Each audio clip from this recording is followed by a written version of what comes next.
აგლაძეა ჩვენი გადაცემის სტუმარი. მოგესალმებით ბატონო ნიკა, დიდი მადლობა რომ მონაწილეობთ გადაცემაში. ბატონო ნიკა, მოგესალმებით მაკა, მივესალმები მაყურებელს.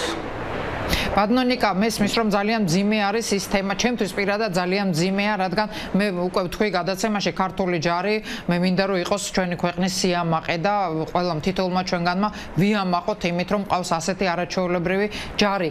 დღემდე ეს ასე იყო. რატომ დადგა მხოლოდ გენერალური შტაბის უფროსის მოადგილის რომან ჯოხაძის თანამდებობიდან გათავისუფლების საკითხი, ჩვენ ვიცით რომ ის კურირებდა სამშვიდობო მისიებს და იცოდა თუ არა აფრიკის ინციდენტი დაკავშირებით გენერალური შტაბის უფროსმა და დადგება თუ არა თავად გენერალ კაპანაძის თანამდებობიდან გათავისუფლების საკითხიც. თუ ამას გამორიცხავთ და თქვენ თუ გაქვთ ინფორმაცია, მიაწოდა თუ არა აფრიკულ ინციდენტზე ინფორმაცია კაპანაძეს თანამდებობიდან დათხოვნილმა რომან ჯოხაძემ. ყოველ შემთხვევაში დროებით მას შეჩერებული აქვს უფლებამოსილება. ამ ეტაპზე რაც შემიძლია გითხრათ და დავადასტურო ის რაც თქვენ გაიმეორეთ, მართლა უკვე დაახლოებით 17 წელია ქართველი ჯარისკაცი საერთაშორისო მისიებშია წარმოდგენილი და სიამაყით ასრულებს ამ მისიებს. ინფორმაცია რომელიც გამოქვეყნდა გაეროს მიერ, რა თქმა უნდა ეს არ არის ისეთი დეტალური ინფორმაცია რომ ჩვენ ან დადასტურებულად, ან დავადასტუროთ, ან უარყოთ, თუმცა ეს საფუძველია, რომ ჩვენ დავიწყოთ ამაზე გამოძიება, რაზეც გაკეთდა განცხადება ამ დილას, გამოძიება დაწყებულია და ყველა ის პირი, რომელიც რაღაცით უკავშირდება, ან პასუხისმგებელი იყო მისიებზე, ან თუ ინფორმაცია არსებობდა და ამ ინფორმაციის მოძრაობაში იყო ჩარეული, დროებით შეჩერებული აქვს მაგ უფლებამოსილება. ეს არის 6 ადამიანი, როგორც ცნობილია. ვინმე რომელიმე ბატონო ნიკა რომელიმე მათგანი ამ 6 ადამიანიდან თუ აღიარებს მსგავს ფაქტში მონაწილეობას? ბუნებრივია ახლა ამ კითხვაზე მე პასუხს ვერ გაგცემთ, მე დაგიზუსტებთ შეკითხვას, სექსუალურ კავშირს თუ აღიარებს? ძალადობას არ გულისხმობ, უბრალოდ სექსუალურ კავშირს. ზუსტად ამას ვამბობ, გამოძიების შედეგები როცა იქნება ცნობილი, ამის შემდეგ თავდაცვის სამინისტრო გააკეთებს მომდევნო განცხადებას, ან დაადასტურებს, ან უარყოფს ფაქტს. ამ ეტაპზე ცნობილი არ არის არაფერი. როგორც წესი, ბატონო ნიკა, ყველა სამხედროს ვიდრე ისინი წავლენ სამშვიდობო მისიებში ავღანეთში ან აფრიკაში, გენშტაბში ატრენინგებენ, საკმაოდ მე მგონი ხანგრძლივი ტრენინგს გადიან ეს ადამიანები. იყვნენ თუ არა აფრიკის მისიაში მონაწილე სამხედროები, რომლებსაც დღეს არასრულწლოვანების გაუპატიურებაში ადანაშაულებენ დატრენინგებულები.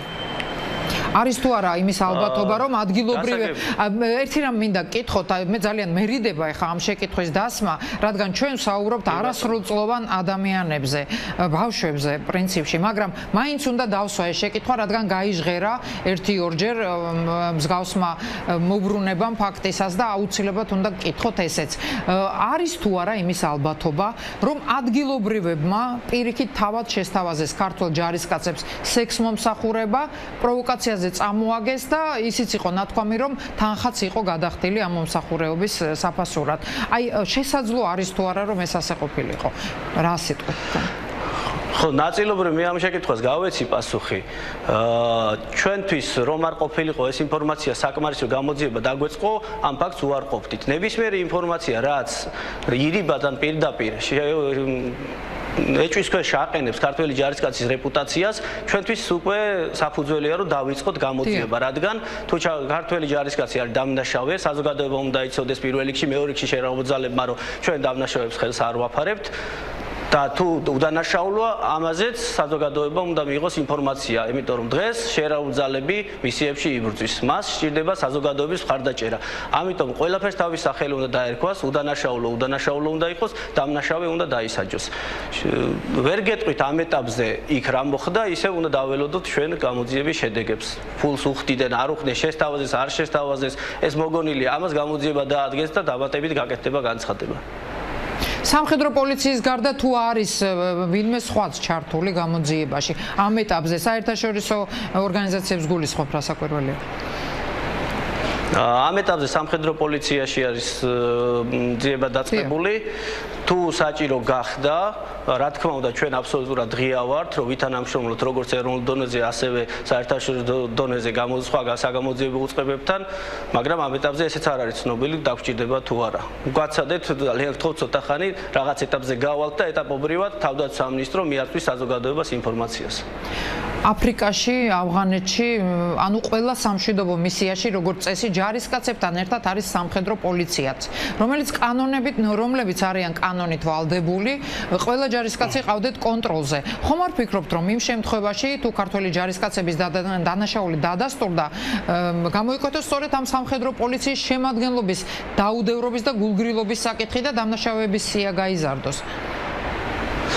სამხედრო პოლიცია მისიაში მილიონი რომ დაეხმაროს მეთაურს.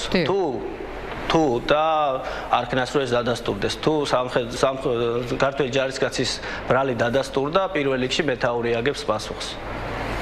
ძალიან დიდი მადლობა ბატონო ნიკა, რომ იყავით ჩვენი გადაცემის სტუმარი, გენერალური შტაბის უფროსის მოადგილე ნიკოლოზ აგლაძე გვერდებოდა პირდაპირ ეთერში. გადაცემაში რეკლამის დროა, რეკლამის შემდეგ რა სჭირს ქართულ ლარს? ამ თემაზე დებატები პრიორიტეტის ეთერში.